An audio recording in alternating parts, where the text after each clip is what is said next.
have Caitlin. So Caitlin is an activist, a writer, and a campaigns manager at Collective Shout, fighting for a world free of sexploitation. It's a grassroots campaigning movement against the objectification of women and sexualization of girls in media, advertising, and popular culture. She's a founding member of Adopt Nordic WA to fight sex trafficking and co-founder of the Feminist Academy of Technology and Ethics. Her writing has been featured in The Guardian, The Huffington Post, ABC, Sydney Morning Herald, and Arena magazine, and she's been interviewed on the project ABC's Late Line and Triple J Hack. Her book, Sex Dolls, Robots and Woman Hating, The Case for Resistance, was published in August by Spinifex Press. What I'm going to be speaking about today is something I write about quite extensively in my book, which is the growing trend of child sex abuse dolls, and how pedophiles and their supporters are trying to normalise these products and secure men's sexual access to them. And also just responding to this claim that child sex abuse dolls could prevent child sexual abuse, because that's the argument. Every time I talk about this topic, I talk about these products, someone will say, but isn't it better that men have access to a child sex abuse doll than abuse an actual child? So I'll come back to that point. Just a content warning again, some of this content might be distressing just because of the subject matter itself. I've tried to make it as accessible as possible, but just sharing information I think people need to know. But if any time you do need to step outside, just take a break, that's completely fine. Please do whatever you need to do, that's all right. So child sex abuse dolls are lifelike, anatomically correct sex dolls that are modelled on the bodies of children, typically girls. I've been researching this for several years and only come across a handful of boy dolls, so they're almost always girls. And these products are marketed for adult men's sexual use. They typically have penetrable orifices designed to accommodate an adult male's penis. They can be made in the likeness of prepubescent children, toddlers, and even sometimes infants. And some companies offer customization of these products in the likeness of an actual child. In promotional material, their childlike nature is really emphasised. Their hair is in pigtails often, they're dressed in little girls' clothing, they might be accompanied by soft toys or things like that, just to really make clear this is a little girl, this is a child. And some toddler dolls are even advertised with dummies or pacifiers in their mouths. And these dolls with flat chests are often put out there as a selling point. So if you find one of these products online, one of the search terms or tags might be flat chest, because that's all part of the appeal, is that it's a prepubescent girl. It's one who has not hit puberty yet, but she hasn't developed to that point yet. They're described as petite, innocent, cute, but at the same time they're also portrayed as enjoying and inviting sexual use and abuse by men. They can come with a range of different facial expressions. Sometimes the buyer might want the doll to look happy, like it's enjoying what is being done. Other times he might prefer the fantasy of a doll, or a doll that looks like a child that is distressed. So this really depends on what the buyer wants, but there can be quite a range of different dolls. And some of the marketing for these products seems to deliberately appeal to pedophile fantasies of child abuse scenarios. So things like dolls photographed and advertised in defensive poses, or with their hands positioned protectively in front of their faces, or dolls that appear to be sad or crying, or have red eyes, and even dolls with closed eyes, as though they're sleeping or unconscious. So these products allow buyers to practice raping or sexually abusing a sleeping child. These products are mainly produced in China and Japan, but they've also been sold on a number of mainstream online retailers like Amazon, Wish, eBay, Etsy, Alibaba, and Made in China. So they're not, you think these are just these obscure products, but they're actually available on a lot of mainstream sites. At Collective Shout, which is the grassroots campaigning movement that I'm involved with in Australia, we campaign against the objectification of women and sexualisation of girls. We've run a number of successful campaigns against many of these online platforms to get the child sex abuse dolls and replica child body parts pulled from sale. And we actually have an ongoing campaign against Etsy because after a year they still are ignoring us. Some countries or states have criminalised these products. In Australia, where I'm from, we have federal legislation, excuse me, which criminalises the possession, advertising, ordering, posting, or importation of these products.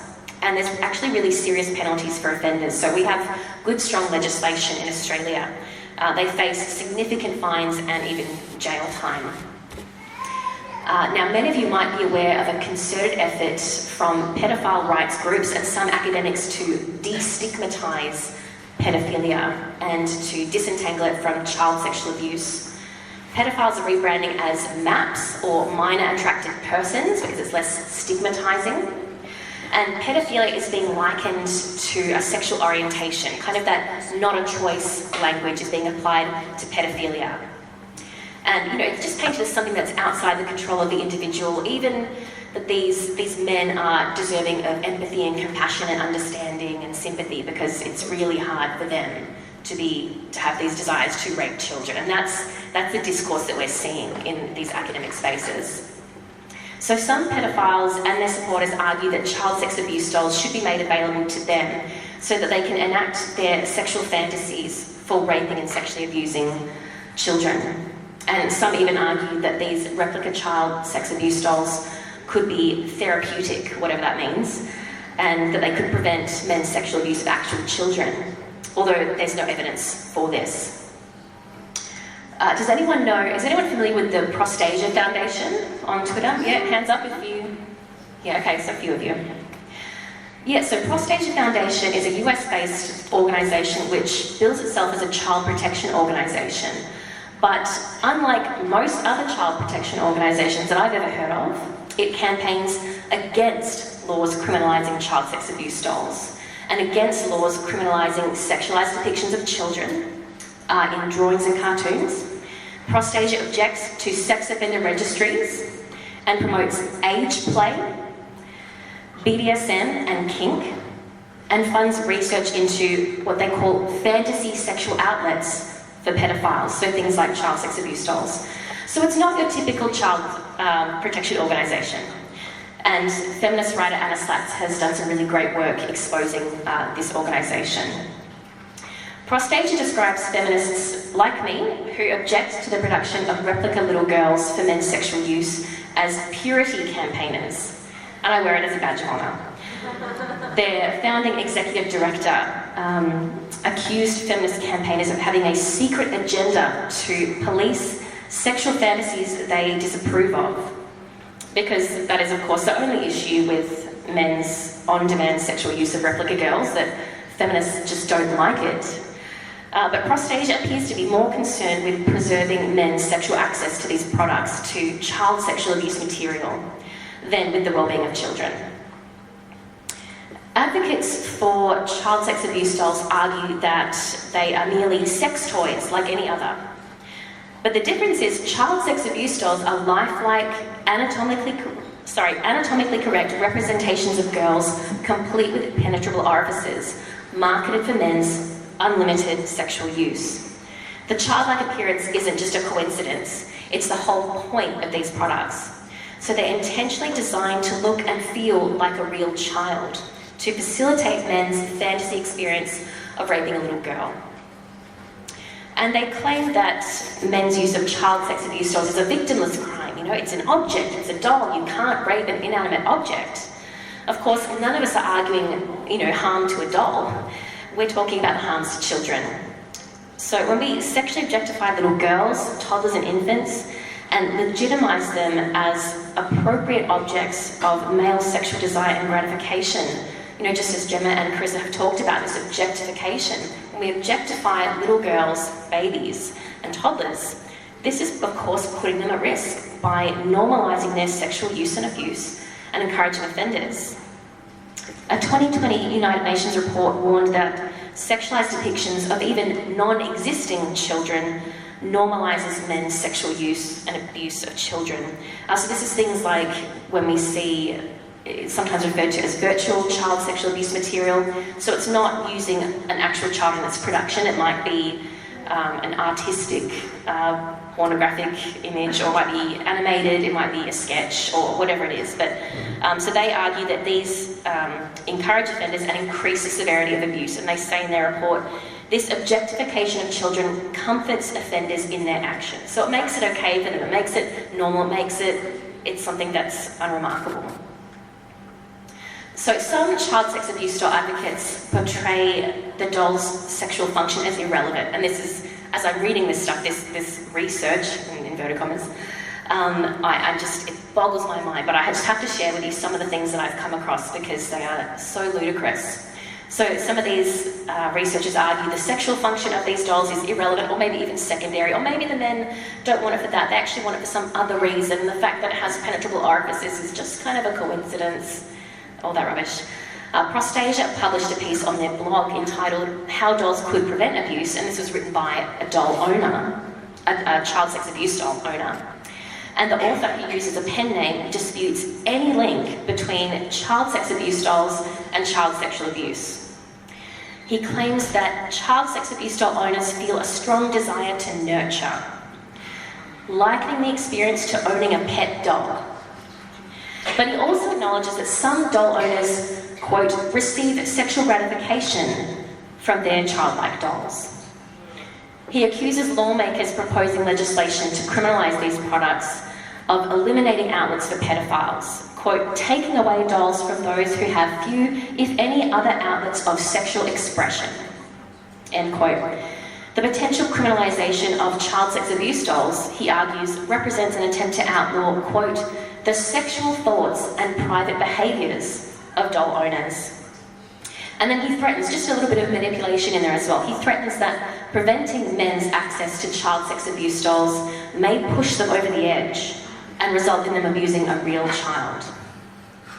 And researcher and member of Prostasia's advisory board, Craig Harper, published a research paper this year, which he co-authored with Rebecca Leavesley, and described it as the first empirical analysis of childlike sex doll ownership.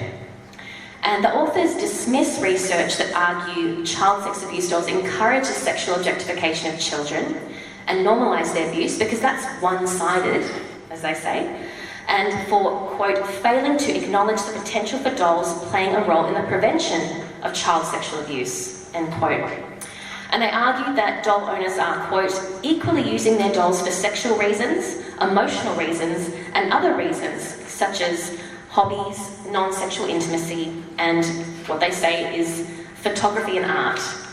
Although based on the pedophile forums that I've been monitoring as I've been writing the book, where doll owners share pornographic photos and videos of their dolls, videos of them using their dolls for the audience of other pedophiles, taking requests from these other forum members on what sex acts they could do on the dolls. You know, this photography and art typically means producing and distributing virtual child sexual abuse material. This one is, they also argue pedophiles may not have the chance to have children. And owning a child sex abuse doll could provide, quote, the opportunity to mimic these processes in surrogate parental relationships where sexual motivations for ownership may be secondary. In other words, a child sex abuse doll could allow its male owner to experience the fantasy of being a parent while still being able to use their child for sexual gratification, because that's something we should get behind, right? While doll advocates, including Harper, claim that they could prevent men's sexual use of children, only 1.2% of doll owners in this study cited preventing offending behaviour as a reason for owning a child sex abuse doll. 1.2%. So that's everyone else. Did not occur to them. They were not thinking about, this will help me, not sexually abuse a child. They were thinking about their own sexual desires for children and what they wanted. They were not thinking about child safety or anything like that, but that is the narrative that we're seeing pushed all the time. Oh, we can't condemn these products, you're shaming, or there's no evidence, and all these arguments that we're hearing, because what if they could prevent child sexual abuse? But the owners, it's a blip, like almost none of them are even considering this in any serious way. Child sex abuse doll advocates argue that they could prevent men's sexual abuse of children, but there's no evidence for this. And the notion that encouraging men to sexualize and objectify little girls, to act out their fantasies of rape and sexual abuse on replica girls will somehow protect girls is nonsensical. A 2019 report by the Australian Institute of Criminology found not only that there's no evidence that child sex abuse dolls could prevent sexual abuse, but that they could increase the risk of abuse, which is no surprise to anyone, I'm sure. The authors warned that child sex abuse doll use could lead to an escalation in sexual offences against children, desensitise users to the harm of sexual abuse, because dolls, they're not children, they don't provide any emotional feedback, they're just neutral. They could be used to groom children for abuse, possibly more effectively than an adult-sized sex doll, and, quote, promote a continuum of behaviour that results in contact offending by bridging the gap between fantasy and reality, end quote. But perhaps the strongest case against this notion that child sex abuse dolls could prevent abuse actually comes from the doll owners themselves. I've been documenting these cases for quite a while now, cases where men are found in possession of child sex abuse dolls, and these are reported on in the media. And what I've seen, despite owning a child sex abuse doll, the vast majority of these men, vast majority, still sexually offend against children. Apart from, I believe, one so far, all of them are also found with other child sexual abuse material. And the one who wasn't, my understanding from the article was that he wasn't actually planning to get the doll for himself, he was going to start selling them. So everyone else that I've come across has been found with child sex abuse material. They're already sexually offending against children. And, others are sexually offending against children in different ways as well. Some created and shared child sexual abuse material, some secretly filmed children, and some contact offended against children. There was a case reported just a week or two ago about a man, I think it was in Australia, I'm trying to recall, where he got a child sex abuse doll, and he also put a camera in a little girl's bedroom, and he would film her trying to get footage of her naked, which he did, and he would also go into her room with the doll and dress the doll in her clothes and take photos and video of himself masturbating on her bed. So these men, and it's not a case of, if they get a doll, maybe that will kind of help them to, channel their desires into this doll. It's not happening. That's not how this works. So owning a child sex abuse doll didn't prevent any of these men from sexually abusing and exploiting children. And I also just want to make the point, it's not a case of a doll or a child. It's not that simple. Just like an example I've given, it's not like he just used the doll and then that prevented a child from being abused. Dolls are sometimes customised in the likeness of an actual child based on a customer-supplied photo. And some doll owners incorporate children into their child sex abuse doll use. Some act out their fantasies to rape girls known to them on child dolls. One man described in a customer review left on a doll website how he used the doll while fantasising about his best friend's 4-year-old daughter.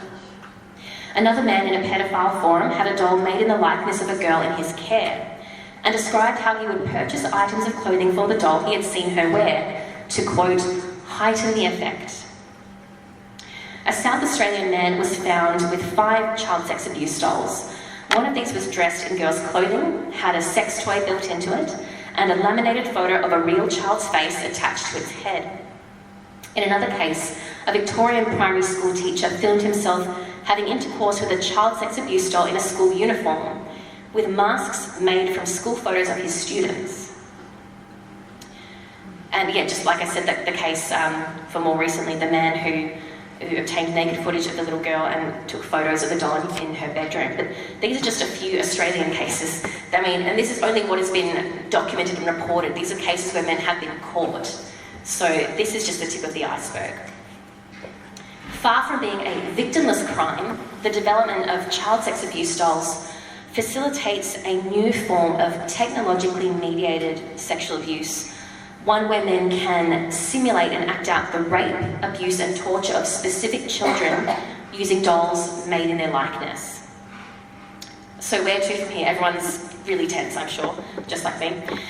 We need laws criminalising these products. At Collective Shout, like I said, we've got really good laws in Australia, but we need these laws to be everywhere. We need uniform laws worldwide, and that's a campaign that we're trying to get going right now at Collective Shout. So we're looking for organisations to partner with who'd like to be involved. If this is you, or if you would like to support this campaign or be involved, or if you even just want to know more about the work we do, please come and chat to me after or find me sometime. We'd love to hear from you. And yeah, if you're interested in learning more about this topic, or if you have a strong stomach, you can come along to my launch on Monday. I'll be launching the book and talking a little bit more about this topic. Or you can get the book, but again, if you have a strong stomach. So yeah, this is really something that I feel it's getting worse and worse all the time. It's a growing problem, and I feel there needs to be a sense of urgency to act on it now, because what we're seeing is that men can submit a photo of a child and have a doll made in its likeness, and that means a man can have his smartphone out in the street and take a photo, and that is going to be a child who is going to be used, their likeness used to make a child sex abuse doll. And we've also been aware of cases, I talk more about this in the book, where sex dolls made in the likeness of children have been made based on photos shared to public social media. So there was a case in the US that's been reported where a mother learned of a sex doll, a child sex abuse doll sold on Amazon that strongly resembled her daughter, and then she saw one of the photos actually replicated a photo she had shared of her daughter, who was a child model, to Facebook. The same outfit, same side ponytail, same stuffed toy, same socks. So this is something that, that I feel like there really needs to be some sense of urgency. This is going to harm children so much and just have such a terrible effect on children, particularly girls, as I've said. So yeah, this is something we really need to rally together and get some global uniform legislation against these products.